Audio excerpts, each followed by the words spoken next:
A ver, intenta ver si se acopla. Hola, pruebas de sonido. ¿No quedáis sordos los de delante? ¿No? ¿Bien? ¿Sí? Vale. Que muchas gracias por ponerme las sillas por detrás y eso, para que os podáis sentar. Buenas tardes ya. Bienvenidos a todos. Yo soy Memorias de Carcelén, o mejor dicho, Alejandra Escobar.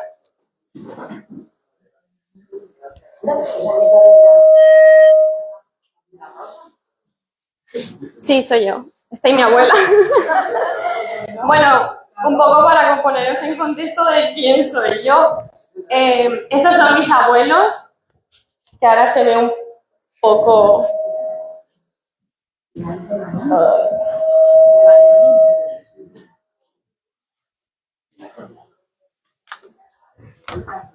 Yo soy la nieta de José Pica Pedrero y también soy la nieta de Rosita. Yo, también soy restauradora. ¿Sí? Soy restauradora del arte, tengo un grado y un máster. Restauro de todo, parroquia, de todo, santos, libros, no sé, guiño, guiño.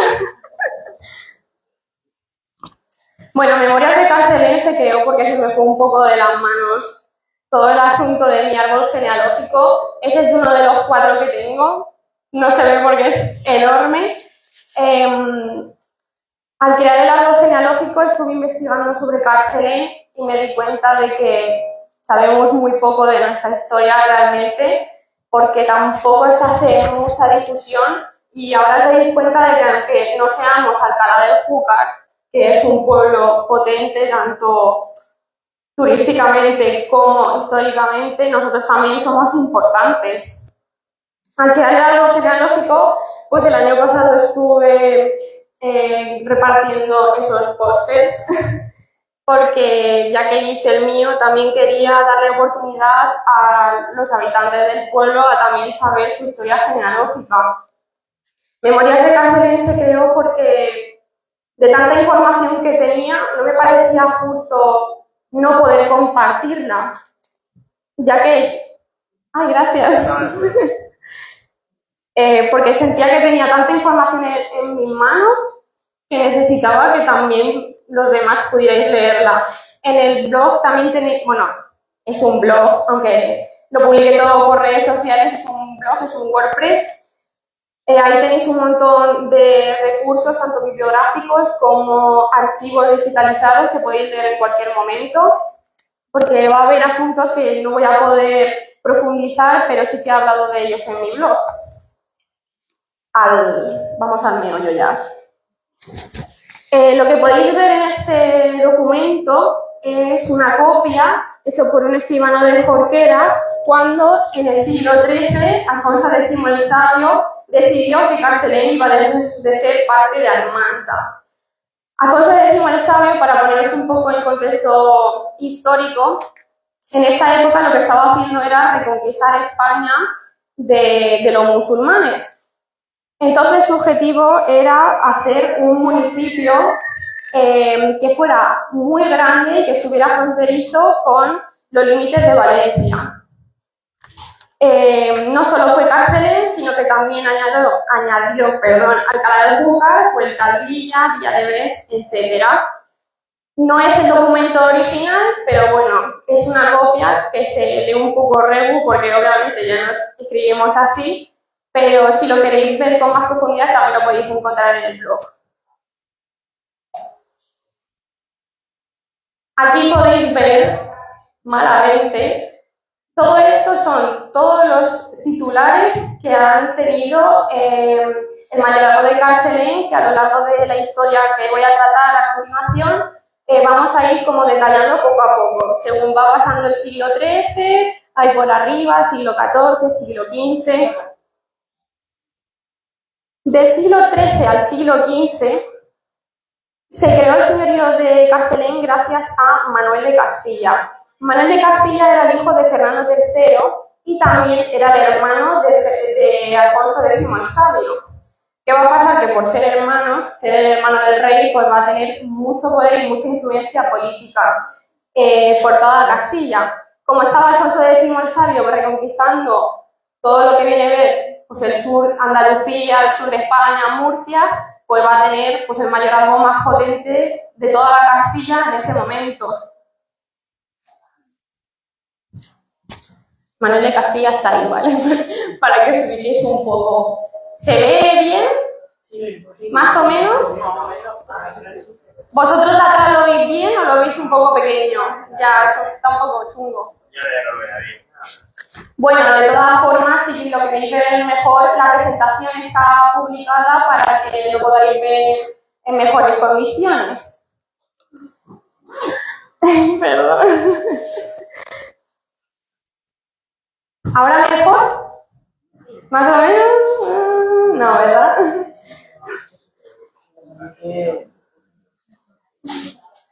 Bueno, Manuel tuvo un hijo, se llamaba Juan Manuel. Juan Manuel tuvo muchas mujeres, tuvo por lo menos 3, estuvo sembrado el hombre. Como podéis ver, las mujeres que tuvo y los hijos también van a influir mucho en la política de esos momentos, porque con Constanza de Aragón tuvo a Constanza. Constanza lo que hizo fue casarse con Pedro I de Portugal. Luego tuvo a Sancho Manuel y Enrique Manuel con Inés de Castañeda, que Sancho Manuel va a ser el que cree el señorío de Carcelén junto con Montalegre, y luego va a tener a Blanca de la Cerda, que va a tener de hijos a Fernando Manuel y a Juana Manuel, que no se ve ahí del todo. Juana Manuel lo que va a hacer es casarse con Enrique de Trastámara, que luego ahora veréis que se va a hacer una movida gorda. Bueno, aquí estos no enamorados, Pedro de Castilla y Enrique II de Castilla. Momento mi chuletilla, esto es mucha información. Sancho Manuel, que es el hijo de Juan Manuel, que todos pertenecen a la casa de Villena. Su padre, Juan Manuel, lo que va a hacer en 1338 le va a donar, o sea, va a quitar de sus propias propiedades para dársela a su hijo, o básicamente para que el hombre tuviera un poco de donde sacar ingresos, porque si no iba a ser un poco un nini. Entonces dijo, vale, yo te doy esto, pero tú lo que tienes que hacer es que como la cosa está muy chunga en Castilla, tienes que repoblar. ¿Y qué se le ocurrió a Sancho Manuel? Traer a los musulmanes. Trajo a todos los musulmanes del reino de Valencia. En esta época, que ya entramos un poco avanzando el siglo, ahí aquí es donde empieza la movida. Hay muchos casos de peste por todas partes. ¿Qué pasa? Que su padre, Juan Manuel, se muere. Y el rey de entonces, que es Alfonso XI, pues también la palma. Entonces empieza la primera guerra civil castellana, donde tenemos a Pedro I de Castilla y Enrique II de Castilla. No sé si os acordáis que lo he dicho antes, que Enrique de Trastámara estaba casada con una de las hermanas de Sancho Manuel, que era Juana Manuel. Esto va a crear conflicto porque cuando se produce la guerra civil, la casa de don Manuel se pira de Castilla y se va a Aragón. Entonces, lo que pasa es que al huir, pues son considerados unos traidores a la corona y Pedro I, como es muy listo, pues le quita todo lo que tiene. Los deja pues secos. Pedro I concede a Chinchilla, Montalegre y Jorquera, que va a ser nuestro enemigo en esta charla, le concede Carcelén. Al irse a Aragón, ¿qué pasa un poco con esta familia? Sancho Manuel se va a ir con el infante Fernando, que es el marqués de Tortosa, y que es a la vez el sucesor de Pedro I para luchar junto a él. Os voy a poner otra vez el árbol genealógico por si acaso. Vale, están ubicados. Sancho Manuel, bueno, voy a explicar lo primero que no lo he explicado. Lo que está en rojo es en qué año ellos obtienen el señorío, en qué año son los titulares. En gris, que se ve un poco malamente, son cuando mueren. Las flechas azules son saltos. Saltos de que a lo mejor Alfonso de Aragón, que ahora hablaremos de él, no pertenece a la familia ni al árbol genealógico, pero obtiene de alguna forma buena o malamente, señorío. Y estas que son rayitas son que están casados. Prosigo. Aquí los hermanos de Sancho Manuel, bueno, más bien los hijos, la van a pasar también fatal, porque se van a morir todos, las cosas como son. Luis Manuel se va con su padre a combatir con el infante don Fernando, La Palma.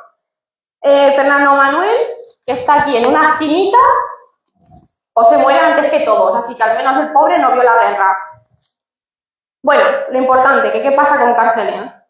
Carcelén, al morir Pedro I, porque todos sabemos cómo acaba la situación, muere Pedro I y acaba siendo Enrique II, rey de Castilla. Le va a entregar Carcelén a un señor muy malvado que se llama don Alfonso de Aragón. Entonces le va a pasar todo. Os voy a recordar un poco. La casa de Villena contiene todo, contiene Jorquera, contiene Carcelén, contiene Montalegre, contiene todo. ¿Qué va a pasar? Que cuando Juan Manuel le da Carcelén y Montalegre a su hijo para que sobreviva, lo quita de Jorquera. Al darle luego Enrique II, al darle otra vez a este malvado, don Alfonso de Aragón, vuelve todo otra vez a unirse. Luego entra aquí un poco la que más ha sufrido, que es Constanza Manuel. Constanza Manuel es hija de Sancho Manuel y va a emprender un juicio que dura 36 años, la pobre, para obtener otra vez sus propiedades.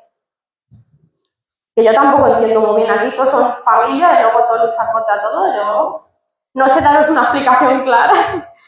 Entonces, este juicio lo emprende como sucesora de Sancho Manuel y empieza el 12 de enero de 1377. Enrique II, en ese caso, Enrique de Trastámara, le da una sentencia favorable. Pero el marqués de Villena, en este caso, don Alfonso, pues como que va a ser que no se lo va a devolver. También tenía un poco de movida con el hijo de Enrique II, que es Enrique III. Tienen conflictos internos y guerras de poderes porque pues don Alfonso es un poco déspota y tiene a los pueblos amedrentados, las cosas como son. Bueno, ya en el 29 de abril de 1398, por fin Constanza puede obtener sus tierras.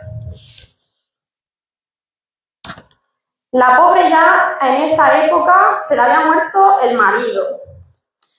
Se le había muerto el hijo también. Entonces, pues tampoco, pues que no había nadie con quien se quedara Carcelén, que va a pasar mucho. La gente no tiene hijos, no se casa, entonces eso, Carcelén es como una pelota. También en el documento que os hablo, en el pleito, que por fin se hace, se puede demostrar que hay como mucha presencia musulmana. Mira, os leo un poquito, si entendéis, porque no entiendo ni yo. Habíamos fecho y ficimos empadronar al consejo y hombres buenos de Carcelén y a los moros moradores en dicho lugar. No se sabe muy bien, porque yo no me quiero del todo que en su época nosotros echáramos a los musulmanes de aquí. Creo que acabamos conviviendo con ellos, porque si a estas alturas seguía habiendo población morisca, es muy raro. También había gente porque los trajo Sancho Manuel para repoblar, entonces aquí seguían habiendo. También en este documento podemos ver a nuestra enemiga Jorquera, que dice: a los dichos vecinos moradores en dicho lugar Carcelén, así cristianos como moros, que hoy en día son o serán. Bueno, básicamente, gracias a este pleito, Jorquera compromete no volver a apoderarse de Carcelén, cosa que es mentira. Seguimos un poco a ver quién tiene ahora la pelota de Carcelén. Sigo. Más árbol genealógico. Sigue a Beatriz de Albornoz. Beatriz de Albornoz es la nieta de Constanza. Sé que es muy complicado, a mí me cuesta mucho entenderlo. Es muy posible que os perdáis. Por eso he dicho antes que si teníais alguna duda que me la podíais decir, porque es muy complicado. Beatriz de Albornoz y su hermana María de Albornoz están peladas, tienen un montón de deudas. Beatriz de Albornoz se casa con Diego Hurtado de Mendoza. Tienen un hijo y, como ha pasado también anteriormente, el hijo muere, sin descendencia y encima soltero. ¿Qué va a pasar con Carcelén? Pues cuando también muere Beatriz de Albornoz, lo que hace Diego Hurtado de Mendoza, que en 1431 va a hacer un trueque con Fernando de Rivera, que lo ubicamos aquí, con Elvira de Albornoz.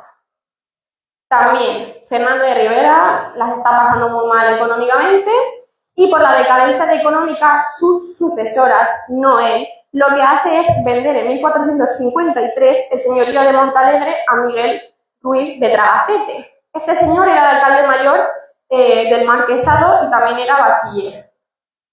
Miguel lo que va a hacer es separar Montalegre y Carcelén. Montalegre se lo va a dar a su hija y a su nuero, ¿sí?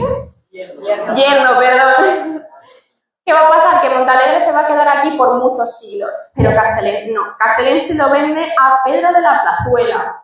Está aquí abajo. Pedro de la Plazuela igual, es un poco villano el tío. Entonces, hay que también mencionar que era alcaide de Jorquera. ¿Qué va a pasar con Pedro de la Plazuela? Que se los cargan, a él y a Miguel, se los cargan en Jorquera. ¿Por qué? Algo habrán hecho. En el 1476. Cambiamos de siglo. Y voy a beber agua. Estoy seca. Ahora sí se ve bien. Perdón. Ya está.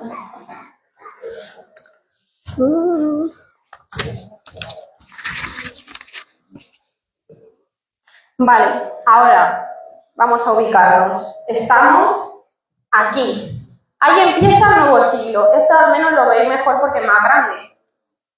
Vale, Gonzalo de la Plazuela es el hijo de Pedro de la Plazuela. Sabemos que vincula sus tierras porque hay un documento que está escrito ante el escribano de esta villa, que es Fernán Martínez, donde pone que vincula el mayorazgo de Carcelén a las tierras que tenía, y esto sucede el 20 de enero de 1516. Entra aquí a la ecuación un señor que no entiendo por qué entra, que es Francisco Coello de Mendoza. En el blog podéis ver unos documentos que expresan, bueno, documentos que se copiaron después, los de la misma época. Hice un artículo de investigación sobre eso que lo podéis ver. Bueno, en todo el tema de la sucesión, Francisco Coello de Mendoza no entra como sucesor. No sé por qué está aquí, pero el señor tenía estas tierras. En 1572, que Francisco Coello de Mendoza es vecino de Jorquera, yo lo dejo ahí, compra algunas tierras, entonces lo que hace es juntar sus tierras con el patrimonio familiar, que es Carcelén, y hace unas escrituras frente al escribano de Jorquera, que es Miguel Sánchez Picazo, que por eso lo sabemos, porque está documentado. Os voy a poner un poco en contexto en este siglo. Problemas con Jorquera otra vez. Carcelén está canina de gente, no hay gente. Esta causa es porque dependen de su actividad agropecuaria y no tienen forma de desarrollar esta actividad porque en este momento Carcelén estaba rodeada completamente del terreno de Jorquera, por todas partes. Entonces, pues los pobres no podían salir a ningún sitio ni tener pastos ni nada porque le tenían que pedir permiso a Jorquera. También esto va a pasar en todos los siglos que pues, los grandes señores, los titulares del señorío, del mayorazgo, tienen las mejores tierras. Entonces la gente que de verdad las necesita pues no puede labrarlas. Vale, en este siglo se publican las relaciones topográficas de Felipe II. Gracias a todos estos cuestionarios que se hacen a lo largo de toda la historia, como puede ser el catástrofe de Ensenada, es lo que más sabemos sobre información de Carcelén, porque como no hay documentos físicos, pues tendremos que enterarnos por otras fuentes. Felipe II lo hizo entre 1575 y 1579. Esto es un documento, que ni yo lo entiendo, que está escrito más tarde, yo creo que en 1700 así, porque la grafía cambia, la forma de escribir, Y estas son algunas de las preguntas que mandaba a los municipios para que el tío un poco se enterara que tenía realmente su poder, su corona. Esto lo responde, las 45 preguntas, se juntan los dos alcaldes ordinarios, los dos regidores, el alguacil mayor, el párroco local y se van todos juntos a casa del regidor. La casa del regidor de Pedro Gómez. Y ahí pues la hace pública un escribano. Más o menos de las 45 preguntas que no las voy a leer, voy a hacer un poco de resumen. Bueno, ¿alguien sabe por qué Carcelén se llama Carcelén? Nadie, ¿no? Era una antigua prisión. No sé si es exacto o no, pero el nombre de Carcelén viene del topónimo de la raíz cárcel, porque como está acampanado prácticamente entre dos montañas. Entonces, normalmente hay poblaciones como la cárcel, que tienen esa raíz que sí se coincide. Te lo compro.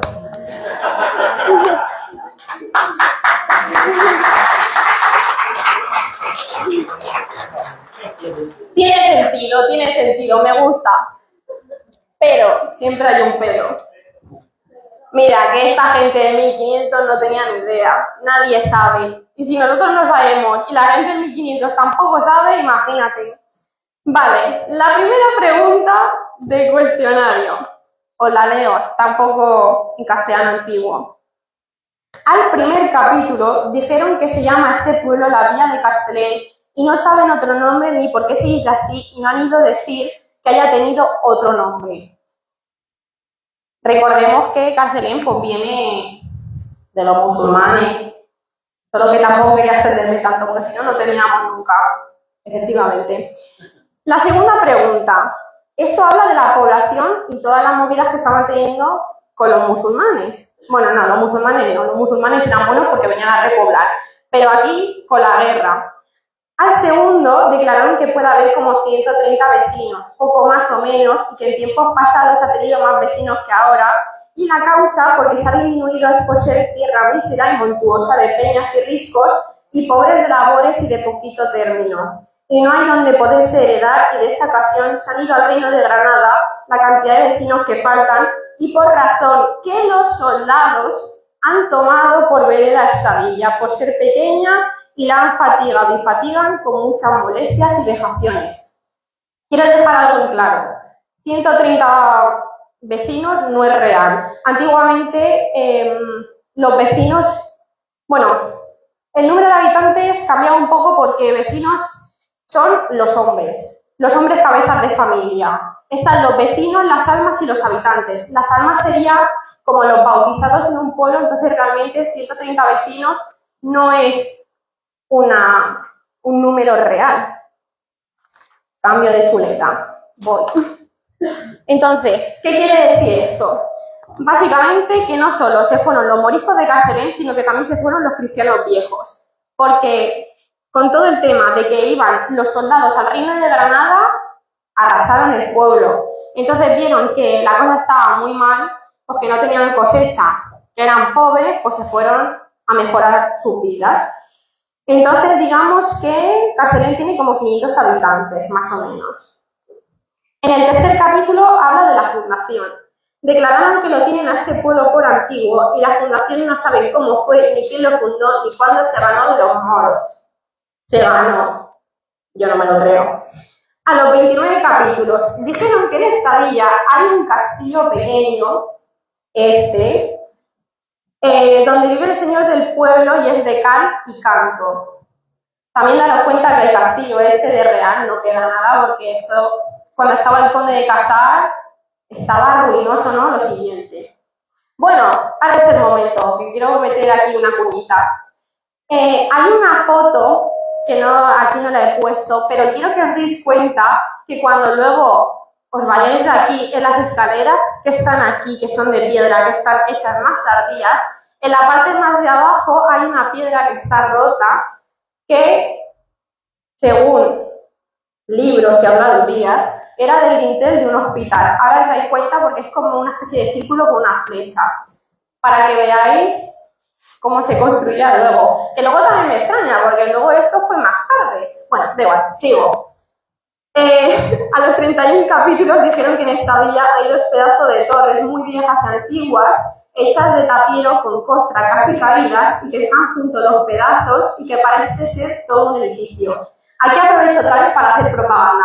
Estos son las torres desaparecidas de Carcelén, que las podemos ver en la primera foto. Ese es el torreón desaparecido, que en mi blog Memorias de Carcelén podéis saber más información, a ver qué ha pasado. Esta foto es de los años 20, ¿vale? Ya no está. ¿Qué pasó? Lo derrumbaron, porque al no conservar nuestro patrimonio, obviamente, sé de lo que hablo, pues las cosas acaban derrumbándose. Vuelvo otra vez. Era porque los vecinos tenían miedo que cayera. Claro. Exactamente. Bueno, en los años 20 tampoco se va a tener una conciencia de patrimonio. Se supone que... Yo tengo la teoría de que muchas casas de aquí se han construido gracias a ese torreón, porque la gente, obviamente, con pocos recursos, lo que hacían era quitar piedras. Eso también luego lo he pensado, digo, de cal y canto, pocas piedras buenas van a poder sacar. Ya no está. No sé qué casa, porque a tanto no he llegado, pero no sé qué casa actualmente está ahí. Bueno, voy a hacer resumen, ¿vale? Que ya se acaba el siglo, tranquilos. ¿Qué podemos sacar de las relaciones topográficas de Felipe II? Pues que la actividad principal era la agropecuaria, que estaban ahí en conflictos con Jorquera, pues porque los pobres no podían desarrollar su actividad, y que encima, no solo eso, sino que como eran arrieros, aquí es el empleo que más se va a llevar, porque desde antiguamente Carcelén era puerto seco y al ser frontera con Valencia van a poder ir y venir como ellos quieran. El problema era Jorquera, que al pasar por ahí pues le venían las autoridades un poco pues, a molestar.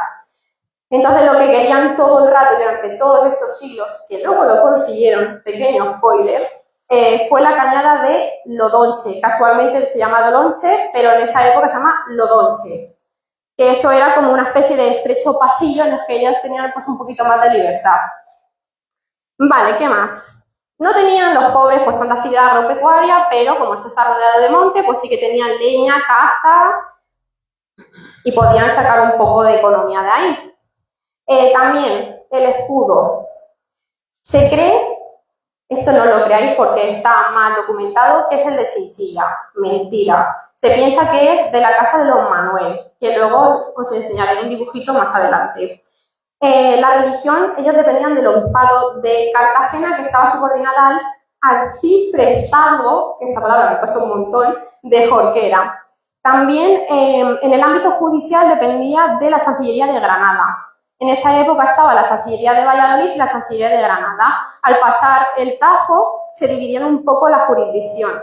Y como nosotros estamos por debajo del río Tajo, pues pertenecemos a la Chancillería de Granada, que era un poco como la audiencia territorial hoy en día, el órgano de justicia. La administración. Esto es raro, porque nosotros éramos especiales junto con Villadevés. Nosotros pertenecíamos a Murcia. Todo lo que nos rodea pertenecía a Cuenca, pero nosotros no. Para finalizar, vale, no, eso es spoiler. A finales de ese siglo, quien es el titular de la villa es Cristóbal de la Plazuela. No sé si os acordáis que ha habido ahí un pequeño salto de un señor que no sabemos dónde viene, pues otra vez vuelve a la familia de la Plazuela, que también sabemos por qué hace firma, tal, no sé qué, entonces sabemos por qué también es el titular, por qué están los escribanos y bla, bla, bla. Y agrega tierras. Vale, siglo XVII. Estamos pochos aquí también, bastante pochos. ¿Qué pasa? Que Valencia nos va a traer mucha economía porque vamos a hacer muchos tratos con ellos, pero también nos va a tocar de todo, porque al final todas las enfermedades vienen por el puerto. ¿Y quién está pegado al puerto? Nosotros que estamos pegados a Valencia. En esta época, si ya teníamos poca población, aún vamos a tener menos. Porque con el tema de que Felipe III echa a la población morisca de Valencia, la gente de Carcelén, que era lista y que iba pues, a sobrevivir, se mudó a Valencia porque al final quedaron puestos libres de gente que fue expulsada, entonces ellos fueron a trabajar ahí. Y no solo eso, sino que tuvimos pues, un brote de peste, como podéis ver en el cuadrito este de aquí, gente muerta, que se llama la Gran Peste de Sevilla, que fue en el 1649. Otra vez árbol genealógico. Aquí es que si no hay recurso de árbol genealógico no me entero ni yo. El titular, que no se ve ahí, ese de la esquinita, de Hurtado de Mendoza. Es el hijo de Cristóbal de la Plazuela, que fue el que os he mencionado anteriormente, el del final del siglo. Lo sabemos porque hace el testamento el 12 de noviembre de 1603 ante el escribano de Carcelén e incorpora no solo su territorio, sino también incorpora con unas tierras que tiene su mujer, Ana de Sandoval, que tenía tierras en Valdebanga.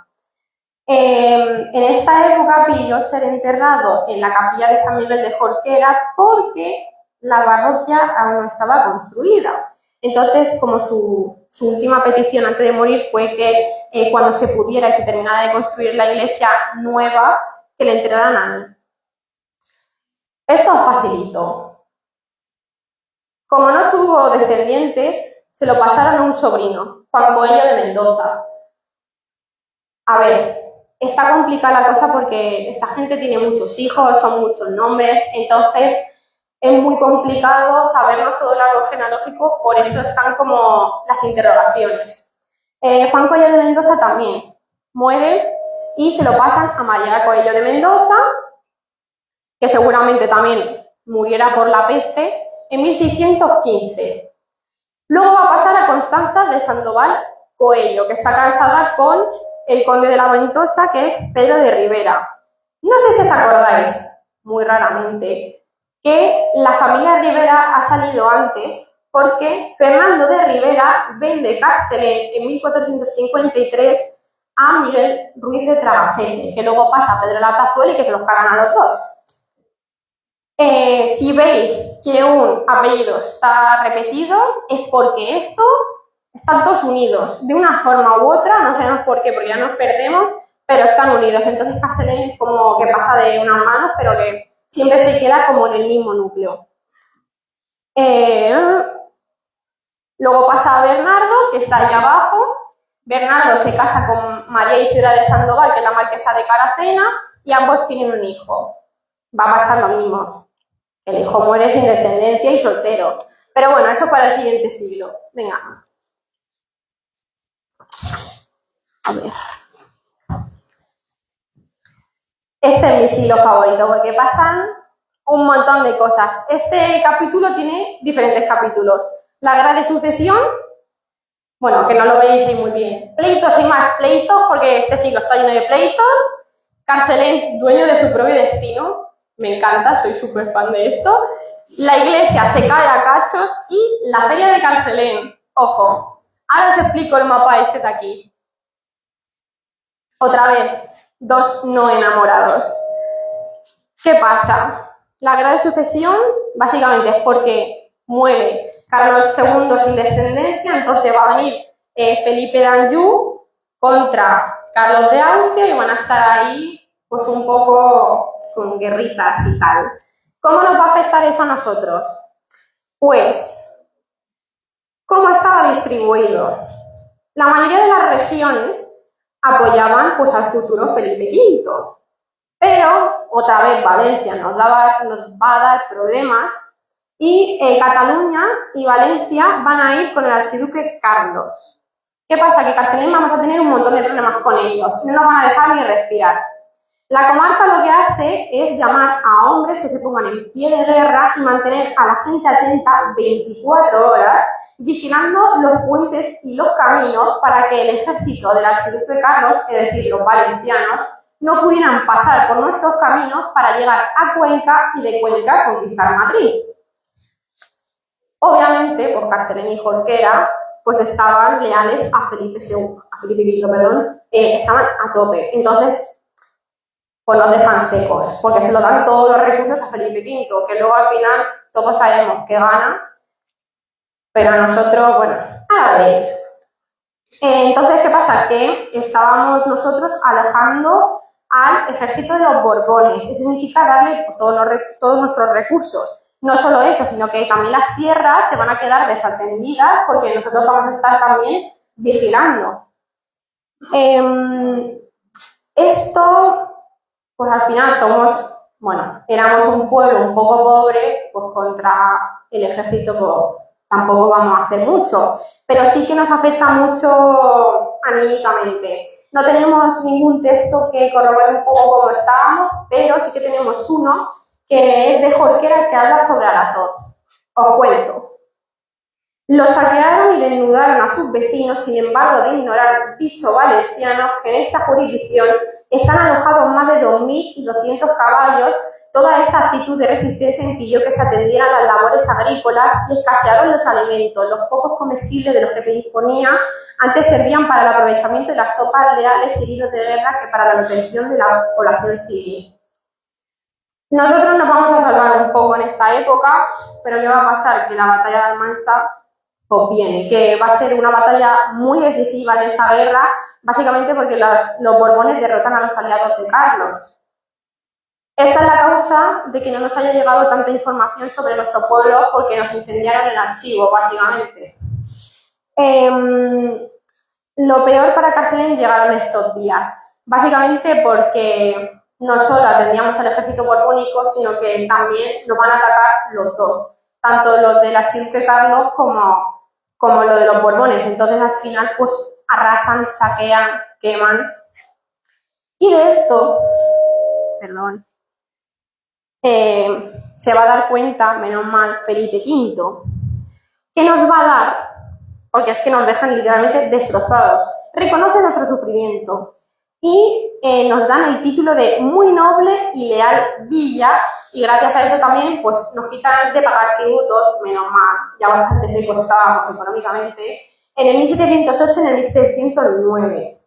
Como ya he dicho anteriormente, por las consecuencias de la guerra va a ser dura porque no estábamos ejerciendo nuestras labores agrícolas, entonces los campos estaban abandonados. Pero bueno, como siempre, ganan los poderosos y los que van a salir ganando pues son los titulares del señorío, que son los que apoyaron al nuevo ganador. Volvemos otra vez al árbol de sucesión. Nos encuadramos aquí abajo. Me da mucha pena que no podáis ver bien. Ahora el titular de la guerra era Bernardo Coello de Ribera y Sandoval, que era el conde de la Ventosa.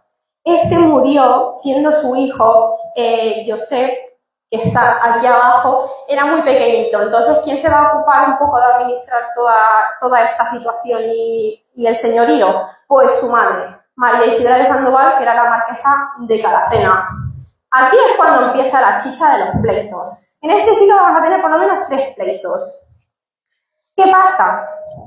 Que aquí mi amigo José se muere, soltero, sin descendencia, así como un poco en extrañas circunstancias. No va a saber muy bien la gente, entonces se queda la vacante libre. Viene Francisca de España y Moncada, que era hija de Pedro de Ribera y también era natural de Carcelén.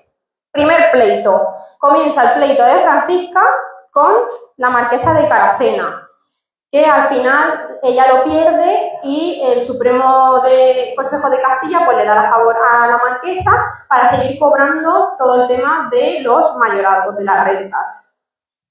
Viene aquí nuestro segundo pretendiente, Francisco de Verastegui y Crespí de Valdaura y la Plazuela. Os he ampliado el árbol genealógico porque esto es importante. Se acababa de morir su padre. Eso significa que toma posesión de lo que tiene que ver con el señorío de Alpera. Aquí es cuando Carcelén y Alpera se anexionan. Para que os pongáis un poco en situación, Francisco forma parte de Gonzalo de la Plazuela también, que es uno de los titulares del señorío, porque tuvo una hermana que se casó con los que eran propietarios de Alpera, que esta familia, Alpera se lo da Felipe II en el 1500 y pico. Entonces, pues empieza el linaje de los Verastegui, con los que los Verastegui vienen de Guipúzcoa, de la propia villa de Verastegui. Luego, ¿qué pasa? Que Francisco se casa con Nicolasa González de Avellaneda y tampoco se sabe muy bien si tienen hijos o no. Está ahí un poco en duda. Pasamos este capítulo que se llamaba esta iglesia se cae a cachos.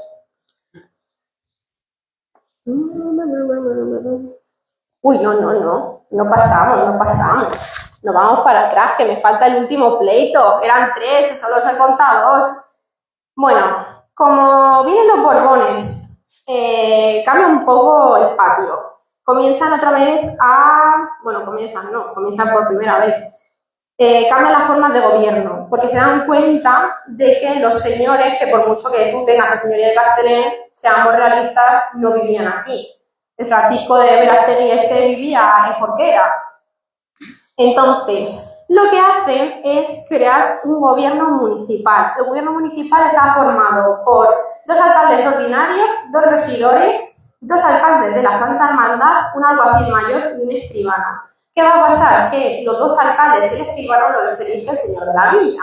Y luego los 2 alcaldes eligen todo lo demás. Que tampoco va a ser injusto, porque al final tienen sus trapicheos, se nombran a lo que ellos quieren y sigue habiendo, pues es como un bucle de despotismo nobiliario.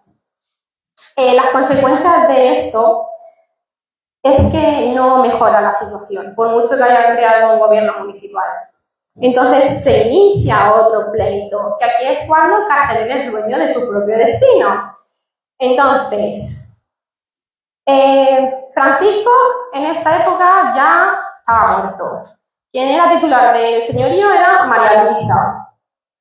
María Luisa comienza pues, el pleito con todos los vecinos y el pleito va a durar tanto que ya va a estar muerta cuando termine. El pleito comienza en 1773 y termina en 1783. Carcelén gana, menos mal, y los vecinos con su propio dinero consiguen comprar la jurisdicción. ¿Qué pasa? Que como tarda tanto, pues el titular del señorío en este caso es Antonio Lucas Celdrán, Antonio Lucas Celdrán de Albornoz Verástegui, La Plazuela, Marqués de Viniel y alguacil mayor del Santo Oficio de la Inquisición de Murcia. Es él básicamente porque María Luisa, como otra vez pasa, muere soltera y sin hijos. Ahora sí, la iglesia que se cae a cachos. No solo tuvieron que poner muchísimo dinero para conseguir el pleito, sino que los pobres, su único lugar de rezo y culto, bueno, no, porque también estaba la ermita, estaba que se caía a cachos. Esto generó una tensión social brutal en esta última época porque los pobres tuvieron que poner de su propio bolsillo para restaurar la iglesia. O sea, desde 1777 decidieron que iban a hacer las misas en la ermita porque un día haciendo misa en la iglesia tuvieron que desalojar porque se les caía el techo encima. Entonces, en el 1791, que anda que no llueve, siguen aún reconstruyéndola. Este plano es de un artículo muy interesante, que creo que tenéis el link en el blog, que se llama La Iglesia Parroquial de Carcelén, obras, proyectos y ampliaciones del siglo XVIII y XIX, que te explica un poco cómo se distribuye todo el tema de los planos, el arquitecto y cómo se acaba realizando. Esto es de la portada. Vale, antes de empezar esto, en este siglo, ya que estamos en fiestas, es cuando se crea la Feria de Carcelén, que básicamente los carceleneros le piden a la corona que por favor, si les daban ahí un par de días al año para que ellos pudieran comerciar sin impuestos, porque como tenían que pagar el impuesto a los comerciantes, pues no les salía rentable venir aquí a vender, entonces estaba el pobre pueblo desabastecido. Y les dio el 25, 26 y 27 de agosto. Vamos, que lo demás no lo hemos inventado nosotros, porque lo original es esto. Así que bueno, felices fiestas. Entonces esto fue conseguido el 13 de enero de 1778. También, como pasó con las relaciones de Felipe II, vamos a tener información gracias a un libro que lo podéis encontrar en la biblioteca, que se llama Relaciones geográfico-históricas de Albacete por Tomás López. Tomás López era el cartógrafo real. Entonces, el hombre lo que quería hacer, igual, mandar un cuestionario, como a todos los pueblos de Castilla, para saber un poco qué tenían.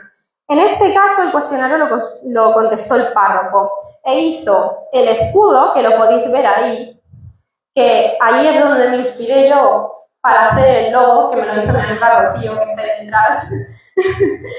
Ahí es donde nos inspiramos para hacer el logo del dibujito este del escudo de armas que hizo el párroco, que se llama, sí, no sé si lo he dicho ya, Francisco Cebrián. El hombre dibujó el escudo y dos planos, dos mapas, uno del pueblo y otro del pueblo y de su jurisdicción.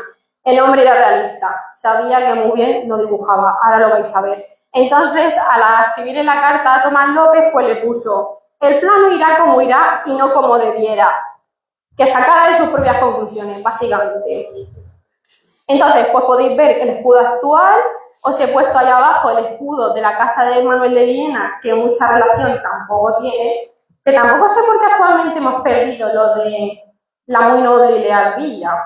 Lo podríamos seguir manteniendo, pero no sé, ahí ya no entro. Vale, este es el plano que yo haya encontrado más antiguo del pueblo. Para mí esto es una delicia, porque no tenemos nada. Sí que podemos estar, yo que sé, en el plano de Jorquera, pero no tenemos nada. Y sé que no entendéis nada. Entonces, lo he traducido, que no veis la mitad, pero la intención es lo que cuenta. Aquí podemos ver pues las diferentes ermitas que hemos perdido un poco con el tiempo. Esto sé que es interesante, entonces igual lo tenéis en el enlace para que lo podáis ver, porque los mapas están muy chulos. Está la ermita de San Gregorio, cada letra pertenece en el mapa. ¿Veis la K es la Vega, creo. ¿Me he perdido? Sí, la Vega. Luego la iglesia, la ermita, está todo ahí. También aparece la ciudad de alrededor, como la ciudad de Almansa y las sierras, pero esto se amplifica aún más porque el hombre pues hizo un segundo plano, que tampoco se ve muy bien. Pero bueno, igual, os lo subiré para que lo podáis ver. Este plano igual, es un lío. Y me he tardado horas y horas en poder descifrar a este hombre. Literalmente, el plano irá como irá y no como debiera. Entonces, Carcelén está en el medio y todo esto de la izquierda. Cortijos, ¿dónde está Jorquera? ¿Dónde está Chinchilla? Pozo Lorente. También cuántas leguas se tarda como para ir a cada pueblo. Lo explica el señor genial, aunque no lo dibujé muy bien, pero bueno. También está todo el tema de los molinos y de las fuentes que en esa época teníamos. Con esto se termina el siglo XVIII. Empieza el siglo XIX. En este siglo está la Guerra de la Independencia. Actualmente sabemos que Carcelén, pues, dueño de su propio destino a tope, pero al fin y al cabo pues, pertenecía a un señorío. El señorío entonces lo tenía Antonio Lucas, marqués de Campillo, que era vecino de Murcia. Igual, seguimos teniendo dificultades económicas porque las mejores tierras eran o del señor de la villa. La Guerra de la Independencia, si la Guerra de Sucesión fue jodida, perdonad mis palabras, esta ya nos va a terminar de cuajar. Nuestros protagonistas van a ser González Llamas y el mariscal Moncey. Mariscal Moncey de Francia, Gonzalo Llamas de España. Comienza la Guerra de la Independencia y comienza a sublevarse Murcia y Cartagena y se empiezan a integrar en el ejército de González Llamas, que son los murcianos, los alicantinos, y encima también nos vamos a unir nosotros. No nos vamos a unir mucho, pero sí que vamos a empezar los primeros alzamientos. Entonces, el 3 de junio de 1808, nosotros, los hombres de Carcelén, junto con los de Alatoz, recorren todos los pueblos de la comarca, invitando u obligando a incorporarse a las filas de las tropas murcianas. En estos momentos, la ciudad de Cuenca estaba ocupada. Entonces, esto era un pisto, porque no tenían como ningún tipo de control ni judicial ni administrativo, que menos mal que nosotros, junto con Villadevés, pues no vamos a pertenecer a Cuenca, pertenecemos a Murcia. Nos vamos a poner en alerta, porque Moncey, el mariscal Moncey, lo que quiere es cruzar nuestra comarca para irse a Valencia, a invadirla y a conquistarla. Aquí empieza la movida y vamos, empieza la tensión. Porque Gonzalo Llamas, que en ese momento estaba en Almansa, se va de allí y viene aquí. Bueno, no viene aquí, pero viene a la comarca. Ubica su cuartel en Casas Ibáñez y ahí empieza a mandar órdenes. Distribuye a todos los hombres por los lugares de alrededor. Y otra vez, como nos pasó con la guerra de sucesión, nosotros vamos a ser el granero de la guerra. Empezamos. Las autoridades empiezan a darle alojamiento, recursos, pertrechos. Carcelén, igual, toda la población le da todos los recursos que tiene. Y no solo eso, sino que los propios hombres de familia tienen que dejar y abandonar sus casas para poder irse a hacer vigilancia a ambas riberas del Júcar y también a los límites con Valencia. Y aquí, no sé si nos hizo un favor, pero el mariscal Moncey dijo que no pasaba por nosotros para ir a Valencia, que se iba por otro camino. Se fue cruzando Cuenca, Buenache de Alarcón, Motillas. Uy, perdón, que no se he puesto. Así lo entendí mejor. Esto es Valencia. Almansa, Jorquera está ahí. Y este camino es el que hizo luego cuando cambió de planes.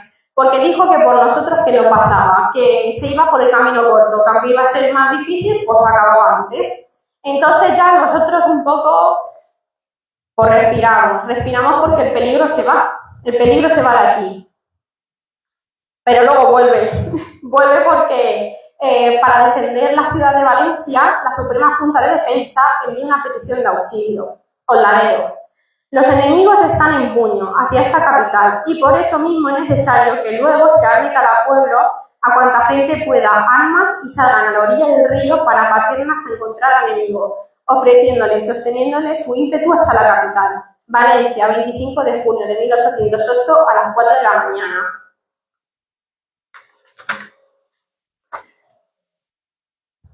Gonzalo, nuestro querido Gonzalo, se pira de aquí. Se pira y se va a socorrer a Valencia junto a unos voluntarios de Carcelén y de los pueblos de alrededor. Moncey lo que quería era llegar a Valencia y él se pensaba que ahí iba a tener refuerzo, pero no encontró nada. Entonces, ¿qué decidió? Volverse para atrás. Y se volvió a Madrid. ¿Qué pasa? Que ahora sí que vuelve por nosotros, vuelve por Almansa.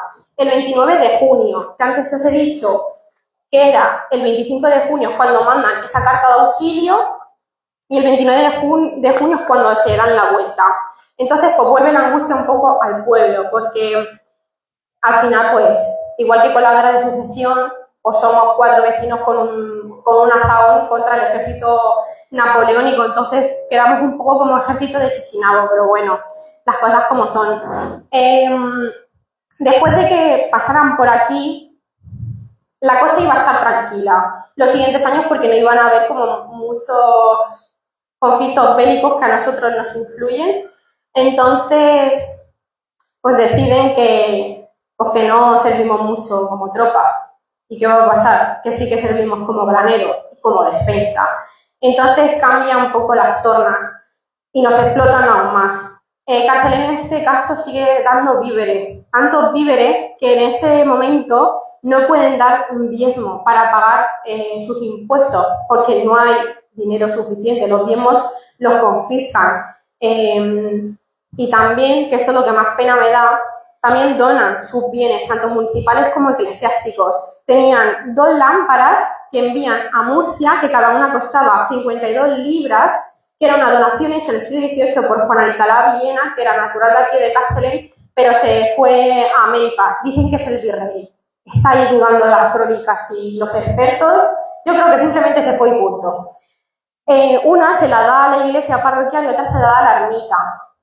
Entonces, pues no sé dónde estarán esas lámparas. Espero que nadie las haya fundido o algo de eso y al menos esté en alguna ermita. Con la batalla de Uclés, que es la siguiente,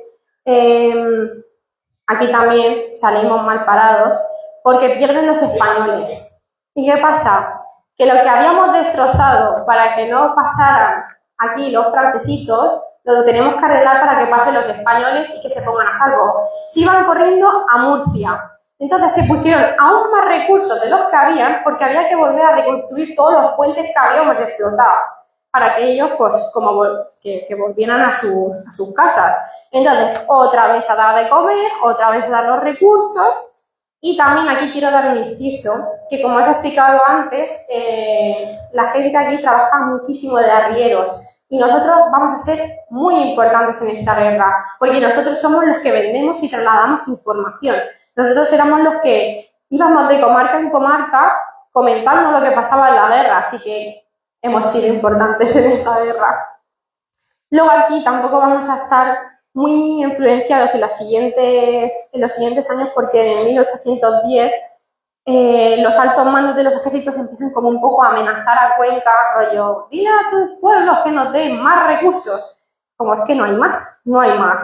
En el 1812 ya estaba la cosa pues un poco mal, porque también había mucha hambre y pues poco podíamos hacer nosotros más.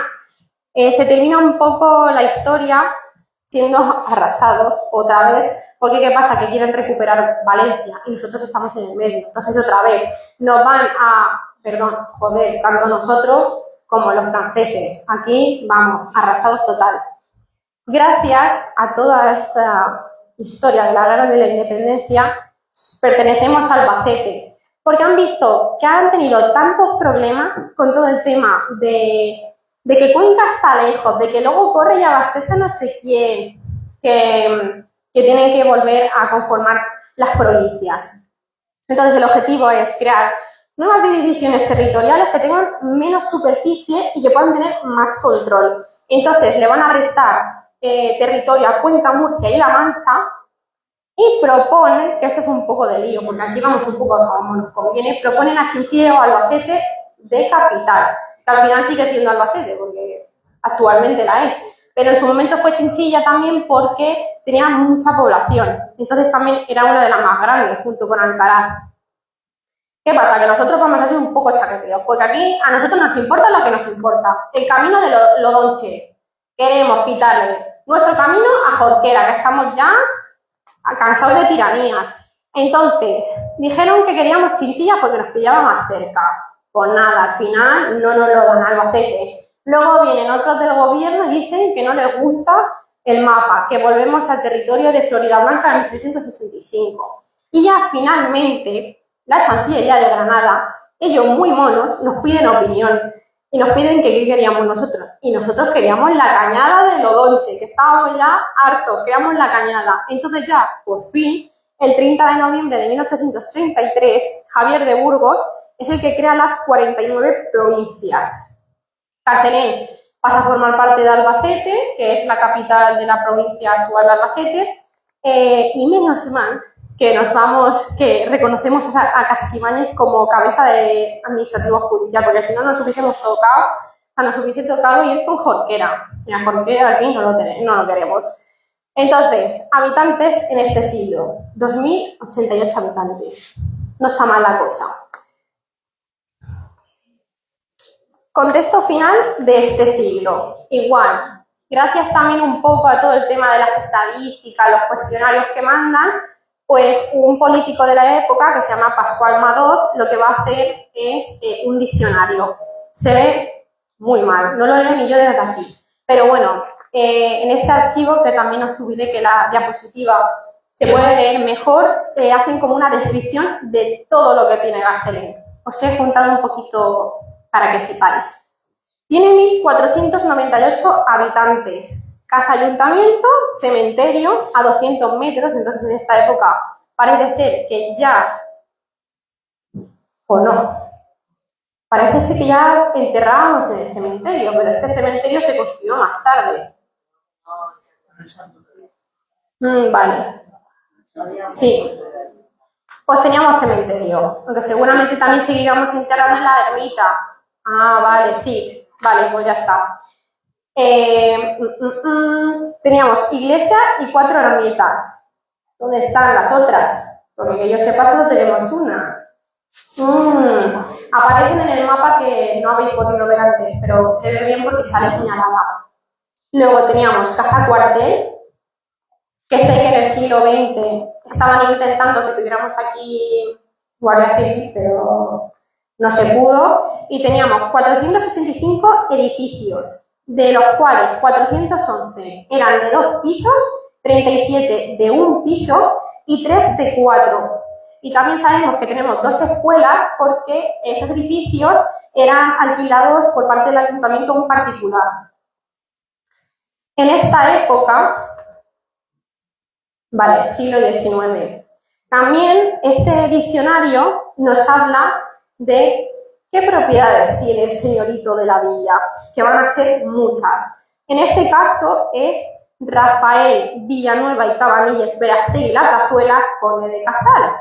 El conde de Casal tenía la casa Palacio, que la tenía en un estado ruinoso, ¿no? Lo siguiente. En la calle del Pilar tenía huertas, un molino harinero. En las casas de Juan Gil y casa de Soria tenía varias parcelas. Y más que no me he querido extender, pero este hombre tenía más. Entonces, ¿qué pasa? Que cuando vinieron los Verástegui aquí al pueblo, no se le ocurrió otra cosa al Francisquito que, pues, ser aún más déspota. Entonces, ¿qué pasa? Como sus tierras eran las mejores, decía, vale, yo las alquilo, pero ¿a quién se las alquilo? A una sola persona que a mí me dé la gana. Entonces, ¿qué pasaba? Que luego esta persona, para sacar beneficios, se las alquilaba a gente del pueblo. Gente no del pueblo. O sea, la propia gente del pueblo estaba vetada para producir de sus propias tierras. Entonces, cuando viene el Rafael Villanueva, esto se termina. Ya el gobierno puede un poco manipular la situación y deja a los vecinos arrendarlas a vecinos del pueblo, y no solo eso, sino que se los da a la gente que tiene más necesidad. Rafael también muere soltero, sin hijos, sin nada, con 62 años, que tampoco nos importa mucho porque al final sigue ahí en el señorío de Alpera. Muere en 1865. Iba a pasar, pero no. Es que estoy ya terminando, no sé si os da pena o queréis que me calle ya. ¿Qué pasa? Que a finales de este siglo, un poco para terminar, pues sabemos que su hermana era la que llevaba todo el control, porque en el 1880 aún sigue cobrando impuestos de Alpera, pero eso lo sabemos. También en este siglo se suceden las guerras carlistas, que menos mal, que nosotros pues no nos afectan mucho, menos mal. Luego también sabemos que alguna gente pues sí que se alista como voluntario, porque estaban influenciados por el marqués de entonces, que es Rafael. Y bueno, ya termina el siglo XIX. El siglo XX no lo voy a contar, porque es que si no, no vengo el año que viene y me tenéis que volver a escuchar. Bueno, no me creo que haya terminado. Que muchas gracias por escucharme. Ya está.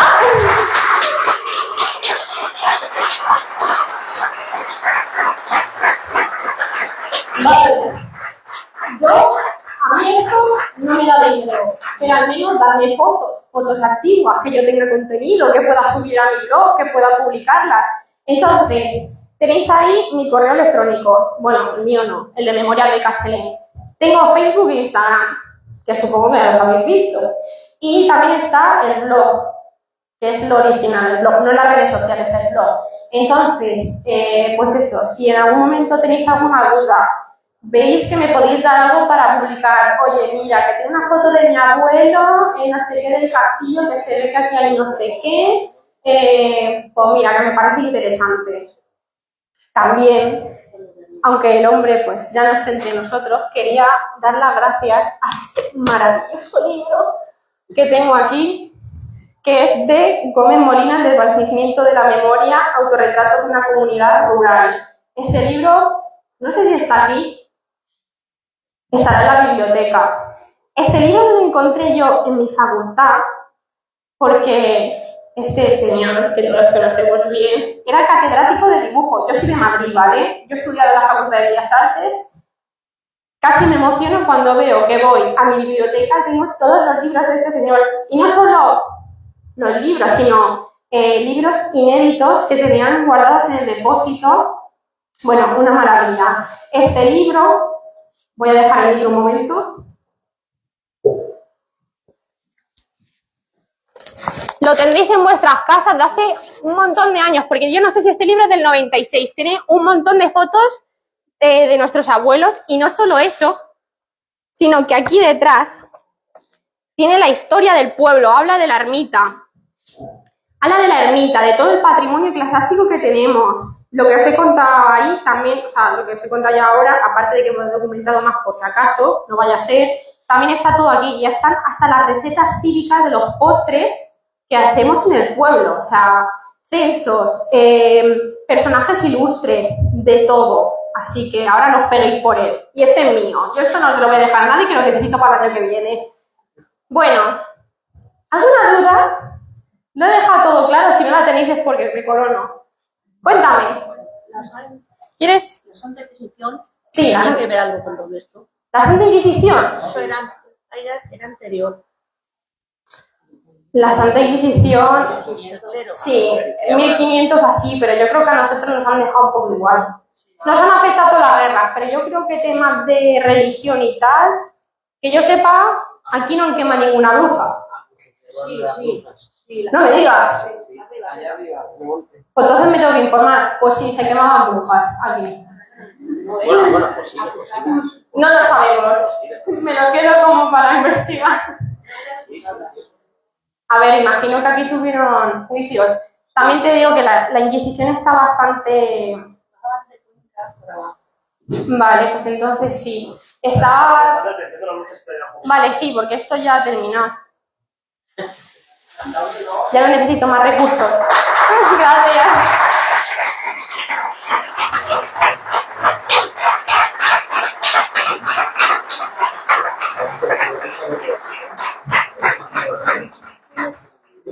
¿Alguna? Sí. Podríamos poner, ¿por qué no tiene el escudo de cárcel en las bandas que nos otorgó?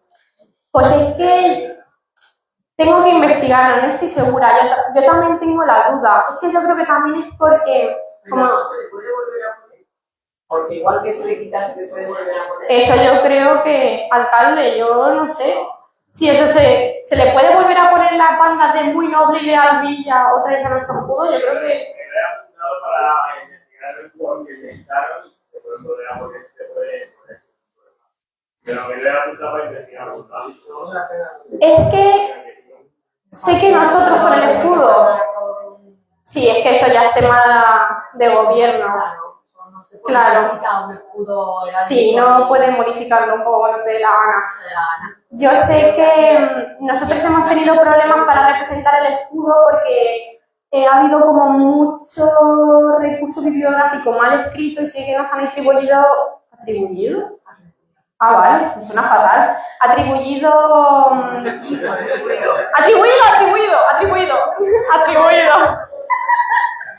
Efectivamente, me sonaba mal. Lo de Chinchilla, el escudo de Chinchilla. Es que tengo un escudo, pero bueno, da igual.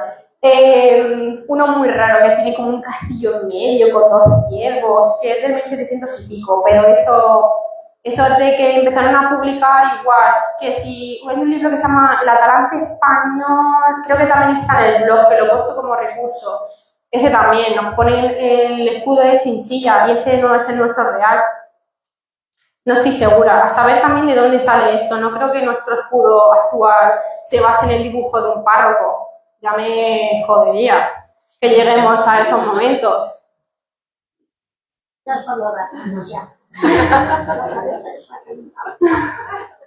¿Algo más? ¿Nos vamos a tomar una cocolita, Matías? Sí, cuéntame. Entre madrileños, yo tengo una duda.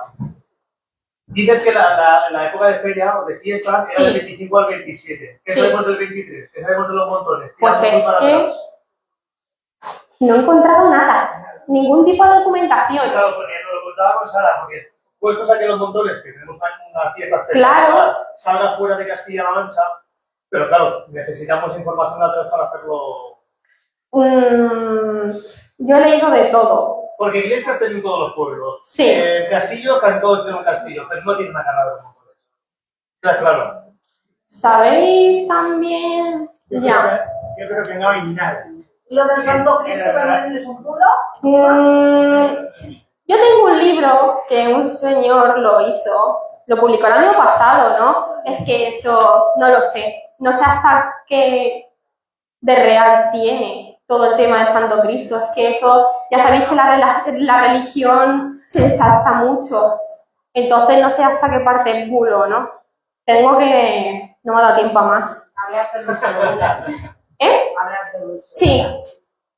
Sí, porque estuvo en la ermita vendiendo su libro, ¿no? Hace ya 3 años. Yo lo he empezado, o sea, le empecé un poco a leer, pero no quería tampoco extenderme mucho, y menos si empiezo a hablar del Cristo y de la ermita y de la iglesia, es que no acabamos nunca. Entonces, me he perdido un poco. Lo de la carrera de los... No, sí. Lo de la carrera de los montones no lo he visto, pero en el siglo XIX, en el siglo XVIII. Yo creo que eso tiene que ser del siglo pasado, porque tampoco he visto nada de la piedra. No se menciona en ningún momento. En las relaciones de Felipe II, que es del siglo XVI, ahí sí que se menciona Peñanegra y Peñablanca. O sea, ya somos conscientes de que eso está ahí, de que se nombra ya desde muy antiguamente, pero lo de la piedra y el reloj solar, eso es de ahora. Y los montones, pues mira. Eso es igual que antes hacían una fiesta, como aquí había gente que tenía cultivos Claro. de labranza, de trigo, avena y demás. Claro, si al final... Eran como si fuera un solsticio, al final del solsticio, y harían como un ritual. Como hacen las hogueras de los demás. Pero que tampoco deberíamos... Claro, tampoco deberíamos avergonzarnos de que estemos celebrando algo que sea más contemporáneo, que aún tiene su mérito. Coño, mírala, perdón, hablo muy mal. Los ingleses estos que tiran un queso ahí ladera abajo, rollo, venga, todos a por él. Nosotros tenemos más peligro, al menos ellos tienen césped. Nosotros también tenemos mérito. Me pinta un poco en los libros de la iglesia. Claro. Dicen eso, que el Cristo era la semilla, y como entonces los trasladaban de un sitio a otro, Sí. a otro medio, lo llevaban en bueyes, y sí que es verdad. Yo sí eso sí que me lo creo. Obviamente, no lo desmiento en ningún momento. Lo que yo digo es que no sé hasta qué punto es verdad lo que este hombre ha contado en su libro. Pero lo del Cristo yo sí que me lo creo, que que se pararan los bueyes y se construya la ermita y tal, porque si no sé, algo ha tenido que suceder ahí como para que se haya generado tanto, que haya llegado a nuestros días, ha tenido que ser importante. Tendré que investigar.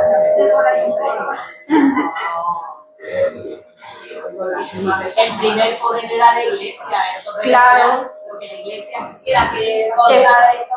Efectivamente, que al final es como... Mira, no lo quise poner. La iglesia trabaja con el miedo de las personas siempre. Eso ha sido así. No lo quise poner porque si no me alargaba mucho. En el 1600 y pico he encontrado un libro que hay en Peñas de San Pedro, que es un pueblo que está por aquí cerca. Tienen como un libro de la iglesia, porque ahí tienen como una cruz que es milagrosa. Pues que vino un señor de Carcelé y se curó. Y aparece ahí. Eso, ¿hasta qué punto es cierto? Que se llama Miguel de la Costa, el hombre, que iba medio cojo, a las 4 besos a una moneda con una cruz y ya, vamos, 20 años otra vez. Entonces no sé hasta qué punto, pues esto igual. ¿Es verdad? Eso es lo que quieren que lo creamos. Bueno, lo importante es que tenemos patrimonio y que podemos celebrarlo. Ya está. Y que lo hemos sabido cuidar para que nos lleguen nuestros días, porque el siglo XX con la guerra civil sé que se robó muchas cosas, se quemaron muchas cosas. Entonces, sí. Entonces, nada, tenemos que sentirnos un poco agradecidos porque al menos tengamos un Cristo de esta calidad iconográfica. Bueno, y todo lo demás, que tenemos más estatuaria. Bueno, ya está.